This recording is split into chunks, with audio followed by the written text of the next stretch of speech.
seek greatness, but to do so through service and love. Dr. King concluded the sermon by imagining his own funeral, downplaying his famous achievements and emphasizing his heart to do right. When I thought about what to say to help us remember Dr. King's speech, A Drum Major Instinct, I decided to explore the definition for a drum major. I found that a drum major is defined as a leader of a marching band positioned in front of the band responsible for providing leadership and direction to the band. So it seems to me a drum major is a leader. Dr. Martin Luther King Jr. was indeed a leader. In fact, inscribed on his memorial in Washington, D.C. is a quote that reads, "I was a drum major for justice, peace, and righteousness." I don't believe anyone would doubt that. In fact, Dr. King was just that. However, some may not realize that what Dr. King was speaking was how he wanted to be remembered. What he really said was, if you want to say that I was a drum major, say that I was a drum major for justice. Say that I was a drum major for peace. Say that I was a drum major for righteousness. In that speech, Dr. King pointed out that we all have the drum major instinct. He said this instinct drives us to want to lead. It drives us to want to be first. It drives us to recognize and praise. Dr. King wanted us to realize that the drum major instinct is about the desire to do great things without doing any great difficult task. Dr. King said, we all have the drum major instinct. We all want to be important, to surpass others, to achieve distinction, to lead the parade, and the great issue of life is to harness the drum major instinct. It is a good instinct if you don't distort it and pervert it. Don't give it up. Keep feeling the need for being important. Keep feeling the need for being first. But I want you to be the first in moral excellence. I want you to be the first in generosity. Jesus tells us of a beautiful parable in the 10th chapter of St. Luke. There was a man walking along the Jericho road, and thieves happened to attack him. They beat him up, and they left him half dead. They left him to die. By chance, a priest and a Levite came that way, but didn't want to get their clothes dirty with blood. But a good Samaritan happened to come along, and this man had compassion, and he attended the man's wound. And he put the man on his knee and carried him back to the hotel and paid up his debt. That's a good brother. That's a true one. He had time for those in need, and if I had spoken to that good Samaritan today, I'm sure I would have asked him, why did you do it? And I'm sure his response to me would have been, I wanted to help somebody. Because if I could just help one somebody, then my living shall not be in vain.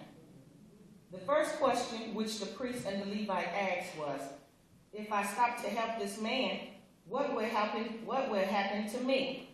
But the good Samaritan reversed the question. If I do not stop to help this man, what will happen to him? As I look around the room tonight, I see many drum majors and leaders who serve our community in many ways.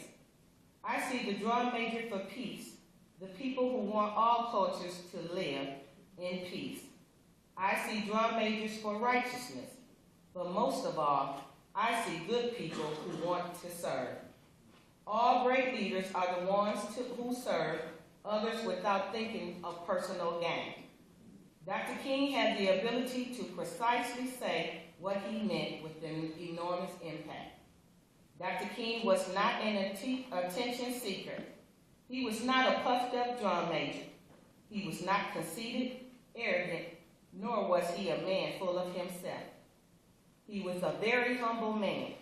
He did not want to be remembered with long speeches and dainty words. He preached against arrogance. He encouraged us all to harness the positive aspects of our drum major instinct. He encouraged us to filter out the negative elements that tarnish the good deeds we do in service to others. Dr. King took some time to reflect back on his life, and he was very clear about how he wanted to be remembered. He was certain that he did not want a very long sermon. He wanted someone to remind the person who delivered his eulogy not to talk long. He went so far as to say that he did not want his Nobel Peace Prize mentioned at his funeral. Dr. King said those things were not important. He didn't want any mention of where he went to school, and although he received hundreds of awards throughout his lifetime, he did not want that recognition at his funeral. What Dr. King wanted was to be remembered by his service. Dr. King wanted somebody to mention that day of his funeral that Martin Luther King Jr. tried to give his life serving others.